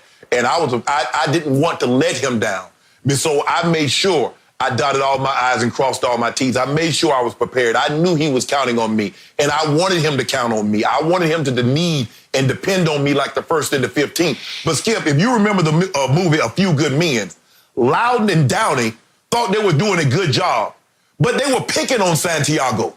That's what they did. And they ended up, you know the story, they ended up, no, Skip. You can be the leader. You can be the leader without disrespecting me. Because, hey, I'm going to tell you one time, bro, I don't get down like that. That's it. Now, when a man tell you to leave it out alone, he don't get down like that, take him at his word. No matter how big or small you think, Skip, everything will fight you if pushed to the brink. I'm just saying, no matter how weak you think someone is, you push them far enough, they'll go. I'm one of those guys, you don't have to push me that far, because I'm going to tell you, bruh, leave that alone. I'm done with it. I'm done with it, Skip. I'm not going to keep, Okay, but Shannon, you didn't play for Michael Jordan's Chicago Bulls. And you wouldn't have lasted long with Michael Jordan's Chicago Bulls, because you would have challenged Michael Jordan and you would have lost that battle in the end. He would just say, get him out of here, and you would have been gone. They got me up out of there. Yeah, they would have, Skip. But see, guess what? Yeah. I'm going to leave the way I came, because I came to Chicago as a man. I'm leaving as a man. You're not finna emasculate me. You're not finna strip me of my dignity. Man, Michael say don't feed him, and they didn't feed him. Shh, I wish they might. Guarantee you, I'm going to get mine, Skip Bayless. But guess what I'd have done on the way out? Whipped him. And they'd have told that story. I'll see if they'd have put that in the last dance. Because I'd have whipped him, or he'd have had to whip me, but they'd have told that story. But like I said, sometimes, Skip, you have to take an ass cutting. But you make it so difficult, he don't want no more of that again. He don't want no more of that. That's what you do. Man, you can't do that to people, Skip. Shannon. You think that? He was 6'6". He was 215. He was long. He was strong. He was lethal with his fists. I think you would have had your hands full if you had challenged him. I was going to Skip. See, here's the thing. Skip, this is how you do it, Skip. I'm going to say, bruh, leave that alone. I'm done with it. I'm not going to say another word. Bruh, leave that alone. I'm done. And Michael is the guy that's going to keep on talking. He going to keep on talking. Because I know how he is. Because, he Michael Jordan, ain't nobody going to do anything. And next thing you know, wop.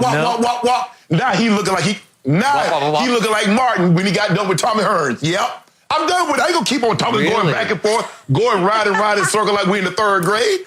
No. Done with MJ. For now, we're... No mercy. And I won't back down. So the Cowboys seem to be pretty happy with the signing of backup quarterback Andy Dalton. Yesterday, Stephen Jones said that having Dalton on the roster helps him sleep better. Stephen used the Eagles' Super Bowl run with backup QB Nick Foles as an example of why Dalton being on the roster gives him peace. So, Skip, what percentage of this signing is about leverage for Dak negotiations, and then what percentage is just about having a quality backup? Great question, Jenny. First of all, let me acknowledge all the beat writers who cover the Dallas Cowboys are all writing this is nothing but a backup quarterback signing.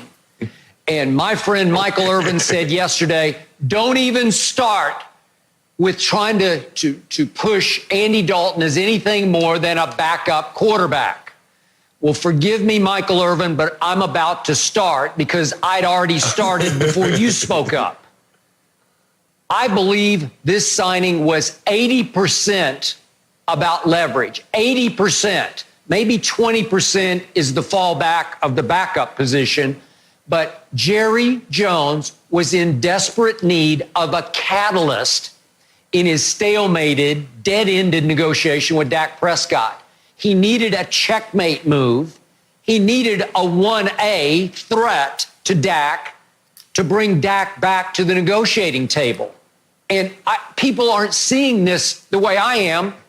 Shannon, Jerry pulled off the impossible move. I still can't believe it after 5 days of sleeping on it. Jerry Jones went out and got a starting quarterback to be his backup. He got the best backup in pro football. He got an Andy Dalton who averaged winning 10 games a year in his first 5 years for the Bungles, the Cincinnati Bengals. And over those first 5 years, Andy Dalton averaged 25 touchdown passes a year. Let that sink in. Dak has averaged 24 touchdown passes through his first 4 years. Andy Dalton, 25 over his first 5. Andy Dalton's stats over his 9 years in the league, since he entered the league, are all top 10. Yards, completions, touchdown passes. He is really good. He's not been really good in the postseason, but right now, that doesn't matter because he's been really good as a starting quarterback. And all of a sudden, we look down at what's going on here. Well, Jerry, to land him with no salary cap room for a grand total of a base salary of $3 million a year, had to assure or convince or persuade Andy Dalton that this negotiation is in such trouble. It's in such a dangerous place. It's in such dire straits that there's a good chance that they're so far apart that Dak Prescott won't even sign the franchise tag, that he will go Le'Veon Bell into next real game football season. God help us that we have one. Schedule's going to be released tonight. But what if Dak starts to hold out real games? Well, he had Jerry completely over the barrel because Jerry's only threat was to say, I got Cooper Rush. You got Cooper Rush?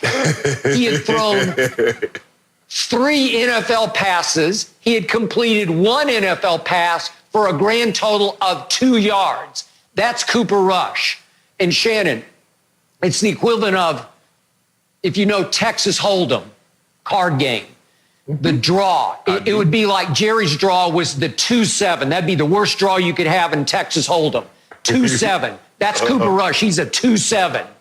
And all of a sudden, out of nowhere, Jerry pulls out of his sleeve a draw of ace-ace, or maybe, let's just say even ace-king. All of a sudden, you're back in business, because if Dak does threaten to hold out, at least Dak now knows that Jerry ain't bluffing anymore with Cooper Rush. He doesn't have to bluff. He can just drop the hint. He's got Andy Dalton. And I'm not saying that Dak isn't better than Andy Dalton, because he is better than Andy Dalton, but not that much better. Andy Dalton's good enough to win 10 games with this Cowboy offense and an upgraded defense and a new head coach in Mike McCarthy. As a Cowboy fan, I'm okay with Andy Dalton being my starting quarterback if need be going into next year. And then I don't even like to talk about this part of it, Shannon, but if in fact Dak is going to hold out all through whatever OTAs there are and all through training camp and all through whatever preseason we have, and let's just say, I don't know, they get a deal done or they don't. Let's just say he holds out and decides to play game number 1. Well, you know and I know, and I'm knocking on wood as I speak this, for once, Dak's injury risk would go way up, because you haven't done anything football-wise, and now you think you're going to play a real game against a real team for real stakes. It's dangerous, and Dak is 64 for 64. He started every game that he ever could start in the NFL. He has never been hurt. He's been top of the list, most durable quarterback in pro football.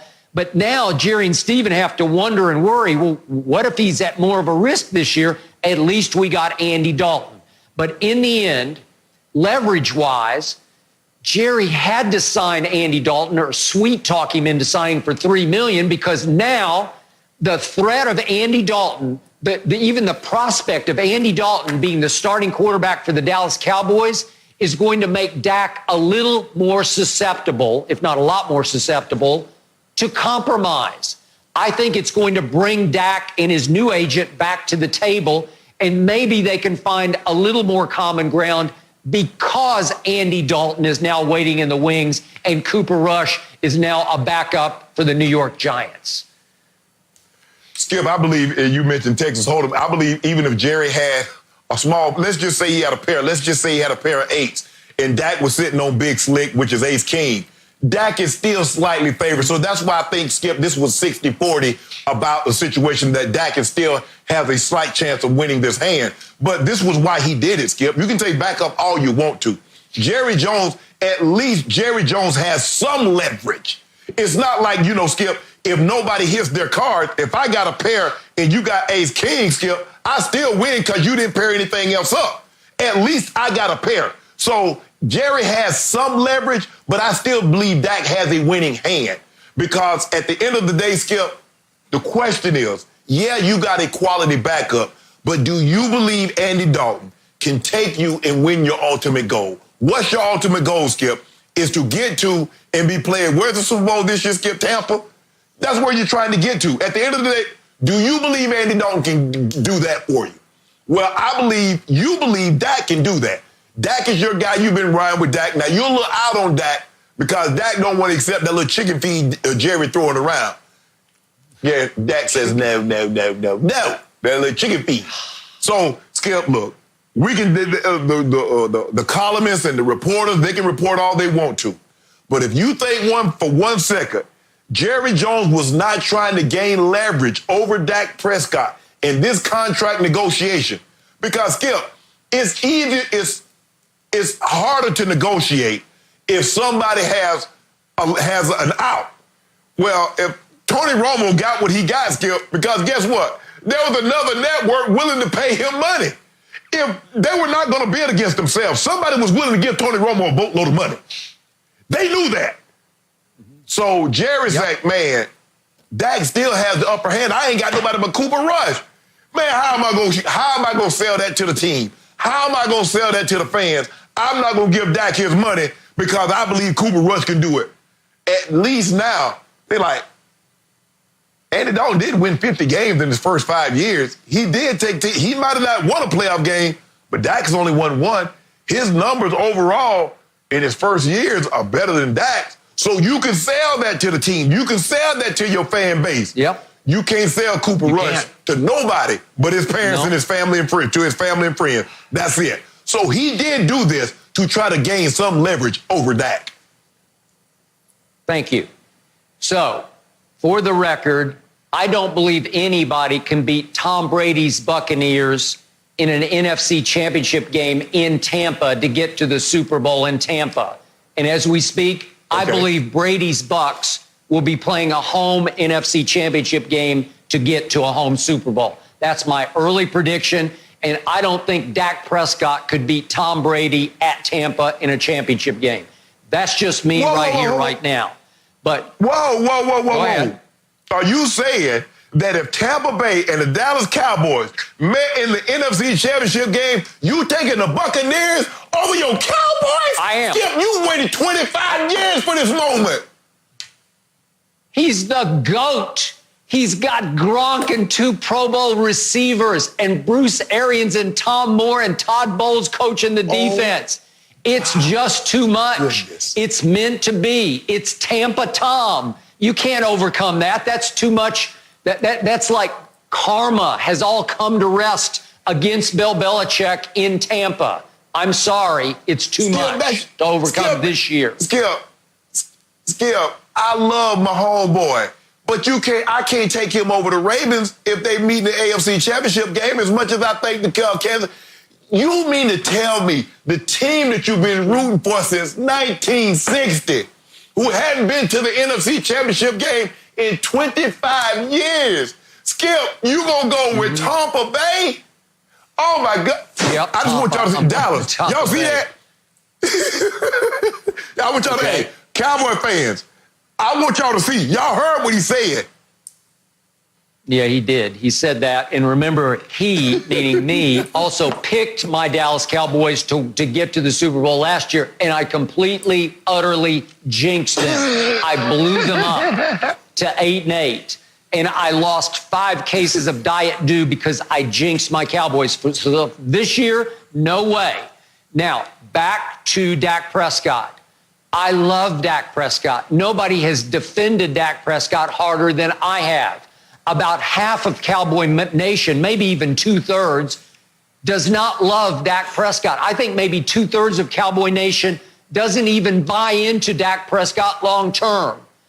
You don't buy into Dak Prescott, and yet you're saying, Jerry, give him his money. All I'm saying is my intel tells me, and I don't know the exact number, but that, again, with a new agent, they're asking for out-of-bounds money, unrealistic, outrageous money that anybody in his or her right mind, if they knew the exact figure, would say, Jerry can't do that. He'd wreck his salary cap for 5 years. So whatever it is, the Jerry Jones, whose MO has always been to overpay his superstars, has drawn a line and said, that's too rich for my blood. I got it. I'm with Jerry on this one. As much as I love Dak, Dak has to come to his senses and swallow a little bit of pride and come back to the table and maybe edge toward the middle of the table, compromise, find a little bit of middle ground that will still make him the highest paid quarterback in football, but maybe ultimately not paid more than Patrick Mahomes has earned to be paid in Kansas City. I've never said he was better than Patrick Mahomes. I don't say that. I love what he does. He is Brady-esque. He's not Tom Brady, but I love the way he plays. I love the way he can use his legs. I loved his playmaking up until last year when it came up short. He did not make the same game-changing plays last year that he made really 2 of the 3 previous years. So I can't defend that. But my point is, Shannon, he deserves to be paid a whole lot of money, but not out-of-bounds money. There has to be a line drawn by Jerry Jones to protect the franchise. Andy Dalton will allow Jerry to hold that bottom line, and for Dak to finally say, well, I don't want to give up being the quarterback of America's team. I guess I got to compromise just a little. Skip, here's the thing, but he saved you money the first 4 years that he was vastly underpaid. Now, how about this here? Okay, forget the highest paid. Are you willing to give me the highest fully guaranteed money of anybody that's signed currently? Yes. Today. Yes, if you're willing to do that, we're going to get the thing done, Skip. We'll do that. Okay, if you're going to give me the most fully guaranteed, Skip, you do realize that Matt Ryan got over $90 million fully guaranteed. I don't think Jerry's willing to go there. Dak would have signed that yesterday, 14 days ago, or 14 months ago, if he was going to give him $94 million plus fully guaranteed. But with that being said, Skip, look, my thing is that I believe Dak has gotten better. I don't think Dak is all the way where he's going to be. And you told me this, is that you pay based on what you believe the guy is going to be. Skip, if he's what you said he is, and he has the ability to win you multiples, how much is too much? Is $40 million too much for 2 Super Bowls? I don't think so. Well, if he wants $42 million, it's too much. Anything over $40 million is too much. He's not that good. So if let's just say in the next 5 years, Dak Prescott takes you to and win 2 Super Bowls, $42 million a year is too much for Skip Bayless.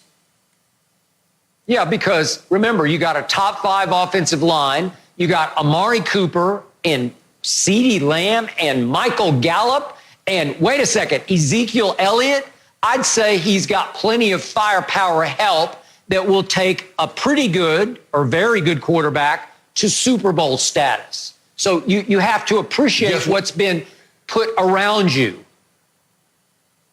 Tony Romo had a top 5 offensive line, the number 1 running back who was Offensive Player of the Year, and he has Dez Bryant at his apex, and he had a younger Jason Witten and a top 5 offense. And what did he get him?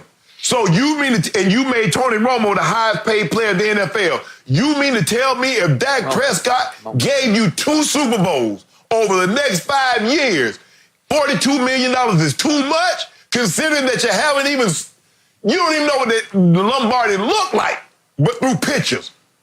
25 years, Skip Bayless, that's how long it's been. And you tried to, what? Okay, are you going to guarantee me 2 Super Bowls in the next 3 years? If you will, I'll call Jerry today and say, give him $42 million. If you can guarantee it for me, I'll take it. You can't because you won't because you don't even like that. Prescott. You know there's no guarantees in Super Bowl. That's not how this thing works. Sorry, it doesn't work that way. No mercy. So the Dallas Morning News revealed their Mount Rushmore of NFL coaches. Tom Landry, Paul Brown, Bill Belichick, and Vince Lombardi all made the cut. But Shannon, I'm curious, who are the 4 NFL coaches on your Mount Rushmore? Skip, for me, 3 were very, very easy. Coach Lombardi, the trophy is named after him. I don't know how you have a Mount Rushmore if he isn't on it. 5 championships in 7-year span. Bill Belichick, we know. We don't have to say anything. Bill Walsh for me. 3 Super Bowls in the 80s. It would have been a 4th had he stayed because he ended up turning that team over, and they won the Super Bowl again in 89. The West Coast offense is alive and well. All of it, the tutelage, the guys that came from that tree. So for me, those 3 are easy. Skip, I had a hard time with the 4th guy that was going to go on this list, and it was between Chuck Noll and Don Shula. And Skip, Coach Noll won 4 Super Bowls in 6 years during the 70s. But in 37 years of coaching, Coach Shula only had 2 losing seasons. And he had a perfect season. So with that, I went with Coach Shula. He had great quarterbacks, Skip. He went from Johnny Unitas to Bob Greasy to Dan Marino. That's pretty good. But the all-time winningest coach in NFL history, 37 years, 2 losing seasons, 2 Super Bowls, a perfect season. I went with him slightly over Coach Noll. Okay. My 4 are Bill Walsh, number 1 on my list. Coach Shula definitely made it. Vince Lombardi, and you were back and forth between Noll, Shula. Chuck Noll is on my list. I have 2 glaring omissions. No Tom Landry and no Bill Belichick. I will get to those in one moment. But a quick point, I've told you from the start, Bill Walsh is the greatest coach ever. To me, I had the privilege of getting to know him when I was in the Bay Area. I spoke to his classes twice actually at Stanford Business School. He was genius. He did invent that offense, and he wasn't great at picking players as the draft master. He was all-time great.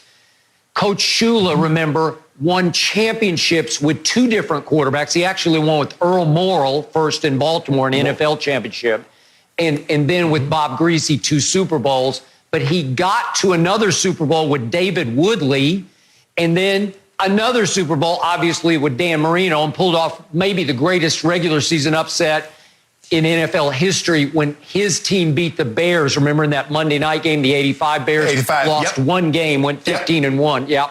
And they lost at Miami on December the 2nd in a Monday night game. The point is that Walsh, then Shula, Lombardi, as you say, enough said, and Chuck Noll, when you go 4 out of 6 years with Super Bowls, even though I thought those were a couple of the most talented teams I ever saw on a football field, it's just hard to win, go 4 for 4 in Super Bowls, so I'm good with that. Now, Tom Landry. I wrote a book centered around Tom Landry called God's Coach, 1989. It was about the rise and fall of Tom Landry. And my takeaway from my book and my research, Shannon, is that Roger Staubach made Tom Landry. Roger Staubach ignored a lot of the plays called by Tom Landry and pulled off in each of those big moments some of the greatest plays in Cowboy history. He was the leader. He got them over the top. They were the lovable losers for a long time under Don Meredith and then Craig Morton. And it was Roger who took that team home. It was Roger who did it, not Coach Landry. And that's just me. And I will stand by that. Read God's Coach. Now, to Bill Belichick. Here's my issue with him. Show me how he was great without Tom Brady. Because all I see is he was a head coach in Cleveland for 5 years, and he had 4 losing seasons and got fired and had a total record of 36-44 as the head coach of the Cleveland Browns. Then he goes to New England and goes 5-11 in his first year. And then he goes 0-2 to start his second year before Tom Brady fell out of the sky into his lap out of the 6th round.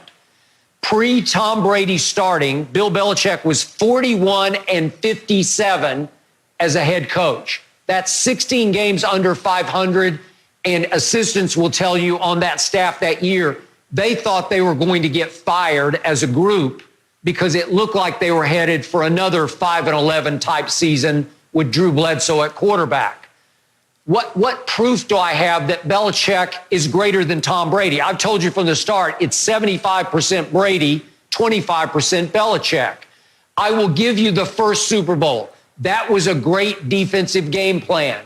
But one Super Bowl does not Mount Rushmore make. Not for me, because after that, it was all Brady. Even all the way to the last Super Bowl that they won over the Rams, that was a defensive struggle on both sides because Wade Phillips has always been Brady's nemesis. He had a top 3 defense that year and then going into that Super Bowl. And it was pretty easy to shut down Jared Goff because he's been exposed. He's not all that. So Belichick did a nice job with his defense in the Super Bowl. Wade Phillips did a great job. But finally, Tom Brady cracked the code in the 4th quarter and completed 5 straight passes to go down with 29-yarder to Gronk that set up the 2-yard run that broke the 3-all tie and won the game. I don't see enough of Belichick's greatness. Maybe if he does start building another Super Bowl team in the next year or two, you got me. I'll put him up in place of Chuck Noll on the Mount Rushmore. But right here, right now, I haven't seen enough of him, and I have seen enough of Tom Brady to think Belichick's being overrated if you're going to all of a sudden just lift him up onto Mount Rushmore. Well, Skip, it's not very many coaches that's in the Pro Football Hall of Fame. The only 2 that comes in my mind right now currently is Bill Parcells and Joe Gibbs that got to the Hall of Fame without a Hall of Fame quarterback. So if we look at it, if we look at Coach Lombardi, when he went to Washington, he didn't have the same success in Washington as he had in Green Bay. And Skip, Chuck Noll had 10 of his 22 starters are in the Pro Football Hall of Fame. Skip, that's unheard of. Got it. Let that sink in. It's so you got a roster. You got 11 guys on offense and 11 guys on defense. 10 are in the Hall of Fame, and you know you can make a case for L.C. Greenwood because he's the all-time leader in sacks in Pittsburgh. Yep. Andy Russell's not in, but he can make a case. So when you got that many guys, he got them there. There are a lot of guys that had talent that didn't win. But true. I don't know if we've ever seen this kind of talent, Skip, on one team. And guess what? You will never see another team that has 10 Hall of Famers playing at one particular time, Skip, and they're in their prime.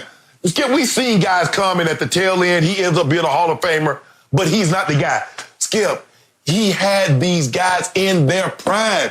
All of these guys were no more than 3 years apart in age, 3 to 4 years tops in age.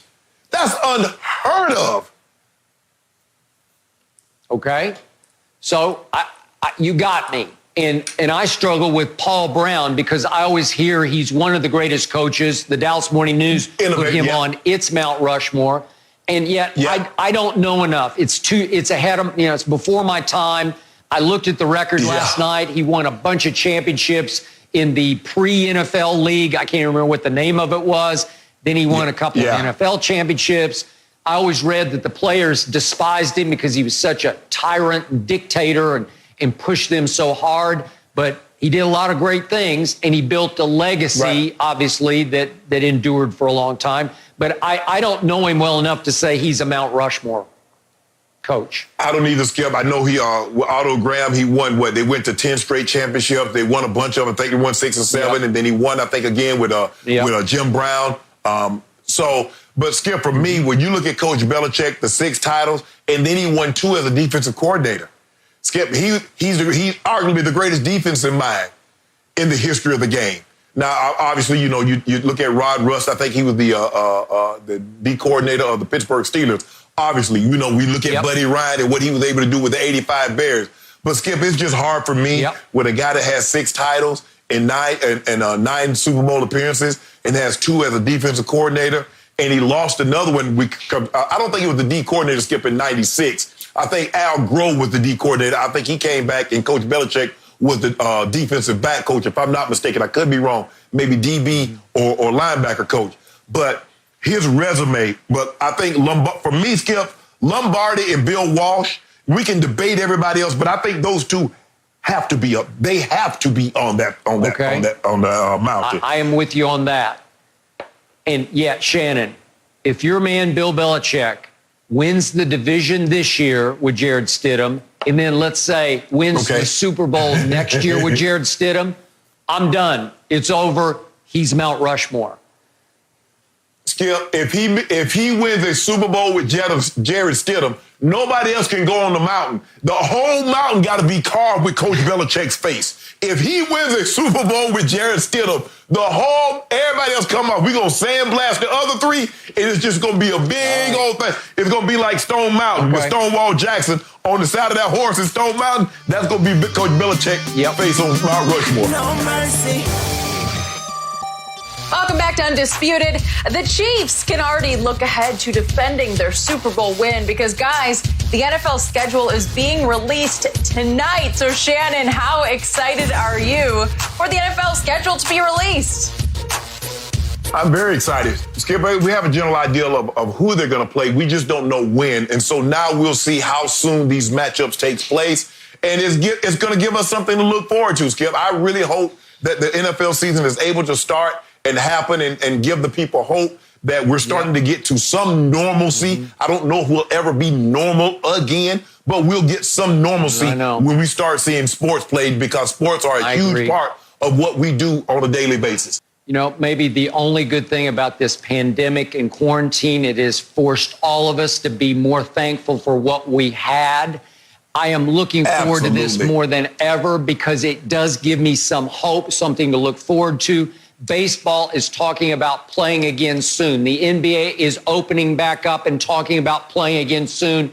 And now I get to look forward more excited than ever to my National Football League schedule. Yeah, I think the ratings are going to be unbelievable, Skip, because people are going to be tuned in because it's been such a long time since people have been able to see a sporting event, to see something that wasn't played 5 years ago, 2 years ago, 20 years ago. So now we're going to get an opportunity to see live sporting events. I think it's going to be great. I understand that the country is going through the world is going through a lot. But this is a glimmer of hope. Hopefully we can get to some kind of normalcy. And by the way, Tom Brady needs 5 straight opening home games so he can get in sync slowly but surely. Man, ain't nobody thinking about no Tom Brady, Skip. Stop mentioning Tom Brady. Ain't nobody thinking about Tom Brady. 5 straight home games to open the year. Thank you, NFL. I was just thinking, how did Tom Brady get brought up with the schedule? All right, I can't wait for tomorrow. We will talk about that schedule. Thank you for joining us for Undisputed. 9:30 a.m. Eastern. The Herd is coming up next. Have a good day, guys.